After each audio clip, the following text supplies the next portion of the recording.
Ano yung attitude na nagiging sagabal sa inyong pagsasama nung kayo ay magnobya at magnobyo pa? Kasungitan niya. Di ba sabi ko sa'yo? Oh, Sabi ko hindi. sa'yo? Hindi, sabi ko sa'yo. Hayaan mo sila lumapit. Hayaan mo sila lumapit. Asa ka rin kita eh. Hindi, ikaw, yung ugali. Hindi yung kay Emery. Kasungitan ko. Masungit. Nagsusungit ka at nagsusungit. Dapat tanggalin niyo ito. Sapagkat ito ay magiging sagabal sa inyong pagsasama. Kung ikaw ay masungit, paano kayo magkakaintindihan? Kahit saan, kahit kailan, kahit anong bagyo pa man ang dumaan, ikaw pa rin pupuntahan.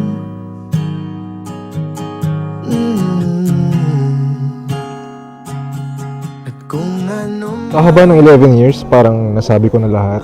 And gusto ko na lang sana siya ipagawa kay ChatGPT. Kaso parang pinapatunayan ko na totoo yung sinasabi ni Airbus sa akin kapag bawat landing ko, retard.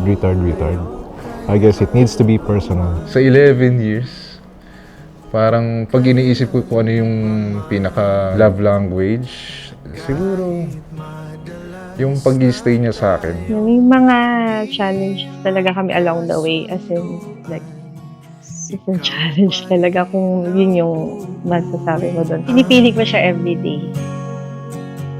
My vow is the same with my promise from the day na naging tayo. That I'll be by your side through thick or thin. No matter what, ikaw at ikaw palagi. ng libo-libong buwan, ang kulay ng kalangitan, pangako ko. Minsan natanong ko sa sarili ko kung ito na ba talaga. May mga panahon talaga na naguluhan ako at gusto ko sana sumuko. Pero sa mga panahon na yun, ikaw ang lumaban para sa ating dalawa. Para kang si Jesus who carried me in the sand.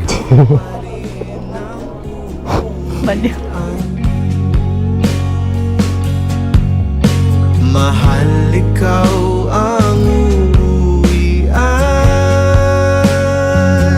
At kung umabot man sa dulo at tatanda na tayo, ikaw pa rin ang uuwian.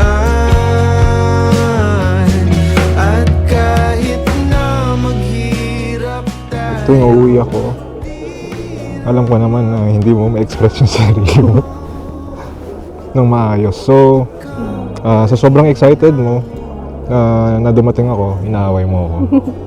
And minsan pinipilit kong intindihin pero madalas hindi. Hehe, sorry. Para makumpleto, Ricardo, ang salitang kasal, dapat merong love. Sapagkat kung walang love na namamagitan sa inyo, hindi kayo tutungo dito sa loob ng simbahan. kapag magulo ng mundo, ikaw ang payapang hinahanap-hanap ko.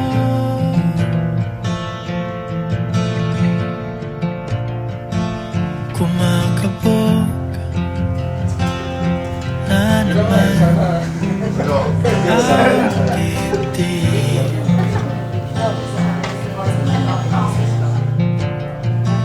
Sa pagkabahala,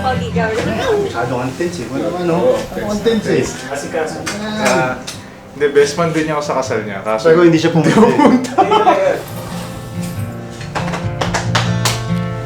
sa dami ng nangyayari.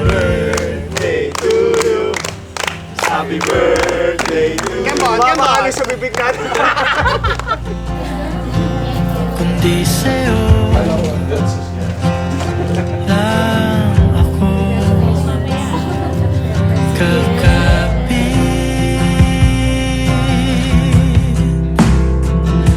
Kapag magulo ng mundo, ikaw ang payapang hinahanap-hanap ko.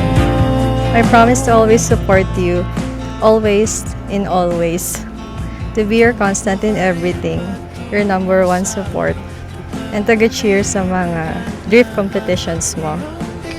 I will take care of you as I always do, mapa-Hong Kong pa or during your layovers. Virtual nga lang. Let's all welcome Mr. and Mrs. Mara and Emery Bartolome.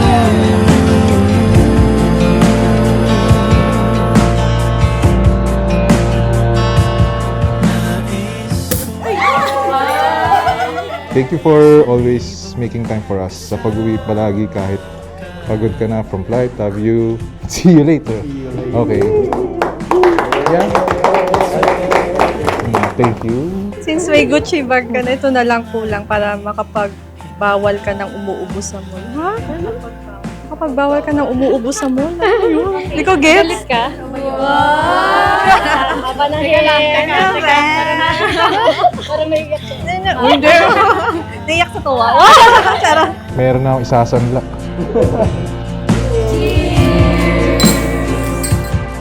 I will never get tired of saying this to you, that ikaw lang palagi.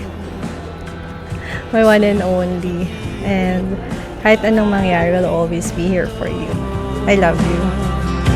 Kapag magulo ng mundo, ikaw ang payapang hinahanap-hanap ko.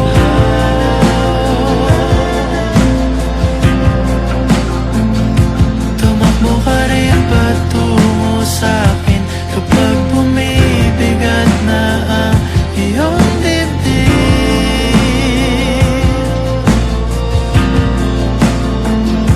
Laman ka ng bawat panalangin, ikaw ang pahinga sa bawat sandali.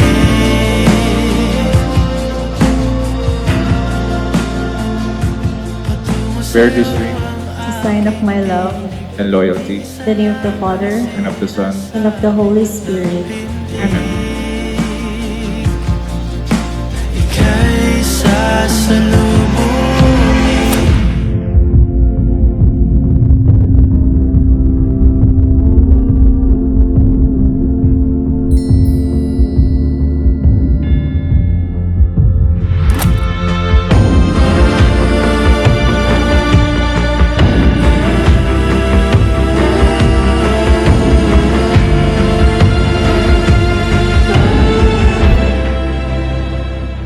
Kapag magulo ng mundo, ikaw ang payapang hinahanap-hanap ko.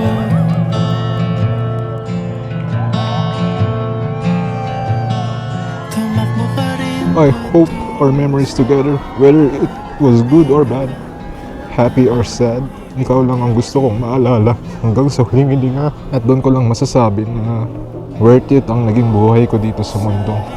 Kahit i-reincarnate ako ni God na as uod next life, hindi na ako magrereklamo kay Lord kasi minahal mo ako sa lifetime na ito. Mako. Love you. At ang apoy Palakpakan po natin ang